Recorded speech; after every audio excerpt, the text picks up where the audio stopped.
Captain Emma Rodriguez stepped through the shimmering portal onto the crystalline deck of the Valdoran mothership, her boots echoing against the translucent surface that pulsed with ethereal blue light. The massive vessel stretched beyond her vision, its architecture defying human understanding with impossible curves and floating platforms that moved without visible support. Beside her walked Ambassador Lyra, the elven representative whose pointed ears twitched nervously as they approached the throne chamber. The elf's silver hair caught the alien lighting, creating an almost supernatural glow around her delicate features.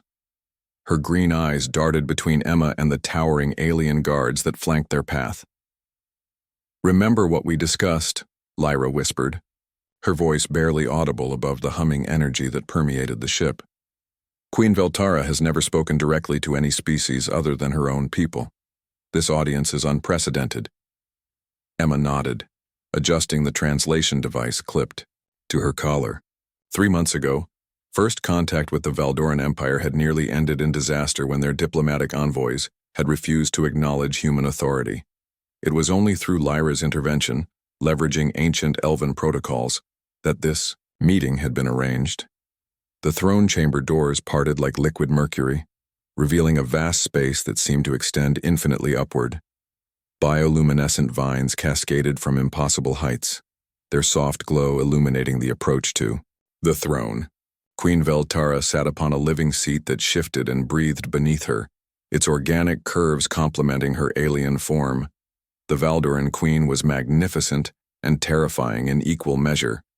Her skin held the deep purple hue of a twilight sky, marked with intricate silver patterns that moved like living tattoos across her elongated limbs.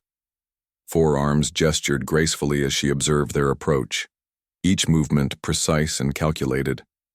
Her eyes, large and multifaceted like cut diamonds, reflected the chamber's light in prismatic displays. "Your Majesty," Lyra began, performing the complex bow she had taught Emma during their journey. "I present Captain Emma Rodriguez of the Human Colonial Fleet, as previously arranged." Queen Veltara's gaze fixed upon Emma with an intensity that made her skin crawl. When the alien spoke, her voice resonated through the chamber like a symphony of crystal chimes, the translation device rendering her words in perfect English. "You are smaller than I expected, human." The Queen's 4 hands moved in what Emma recognized as a gesture of evaluation. "Your species has made quite an impression across the galaxy. Ships of unusual design, weapons of primitive but effective construction, and a stubborn refusal to submit to superior civilizations." Emma straightened, meeting the alien's multifaceted gaze without flinching. "We prefer to call it independence, Your Majesty.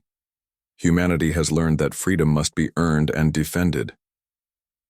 A sound like wind chimes filled the chamber as Queen Veltara laughed. "Bold words from such a young species. Tell me, Captain Rodriguez, do you understand why you stand before me today?" "Because our peoples need to establish peaceful relations," Emma replied. "The expansion of human colonies has brought us into contact with Valdoran territories. We seek coexistence, not conflict." "Partially correct." The Queen rose from her throne, her 7-foot frame moving with predatory grace.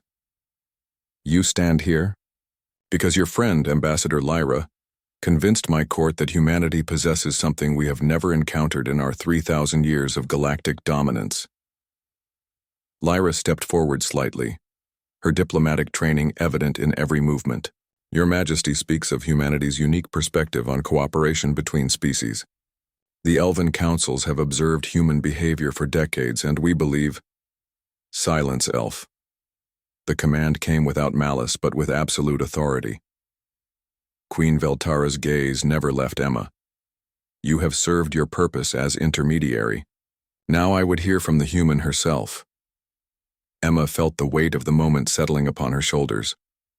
Behind the Queen, she could see other Valdorans watching from elevated platforms, their diamond eyes reflecting judgment. The fate of human expansion, possibly human survival, rested on this conversation. "What would you have me explain, Your Majesty?" "Your species forms alliances with those you have never conquered," the Queen said, beginning to circle Emma like a predator studying prey. You treat the elves as equals despite their obvious technological superiority over your primitive vessels. You negotiate with the Zentari merchants despite their attempts to cheat you in every transaction. You even show mercy to defeated enemies. Explain this madness. Emma considered her words carefully. We call it diplomacy, Your Majesty. Humanity learned long ago that we achieve more through cooperation than domination. Every species has strengths that others lack. The elves possess wisdom and longevity that helps us see beyond immediate concerns. The Zentari understand trade, networks that span the galaxy. Even defeated enemies can become valuable allies if treated with respect. Weakness, Queen Veltara declared, though her tone suggested curiosity rather than dismissal. The Valdoran Empire has conquered 47 species. Each serves us according to their abilities, order through strength, purpose through hierarchy. Yet your chaotic methods produce results that confound our strategists. Perhaps, Emma said, taking a calculated risk, Your Majesty might consider that there are different kinds of strength. The force that conquers and the force that builds are not the same. The Queen stopped circling, her four hands moving in complex patterns that Emma's briefings had identified as signs of deep thought. You suggest that voluntary cooperation produces superior results to enforced compliance? I suggest that willing. Allies fight harder than conquered slaves, Emma replied. They innovate, they sacrifice, they contribute ideas that no single ruler could conceive. Humanity's expansion succeeded not because we were the strongest, but because we convinced others to help us become stronger. Lyra watched the exchange with barely concealed amazement. In all her diplomatic experience, she had never seen anyone speak so directly to a galactic power without either groveling or making threats. Queen Veltara returned to her throne, her massive form settling into the living seat with fluid grace. Your words are interesting, Captain Rodriguez. They require consideration. She gestured to her guards, who stepped forward. You will remain as my guest while I evaluate your proposals. You will speak to no other Valdoran except myself.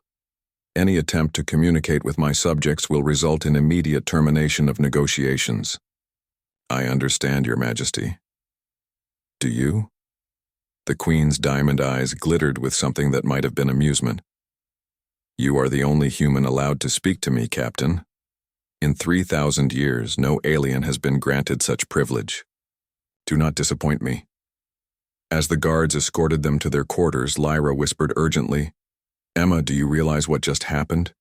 She's considering changing fundamental Valdoran policy based on your words. Emma nodded grimly. The real negotiations were just beginning, and humanity's future hung in the balance of every word she would speak to the alien queen.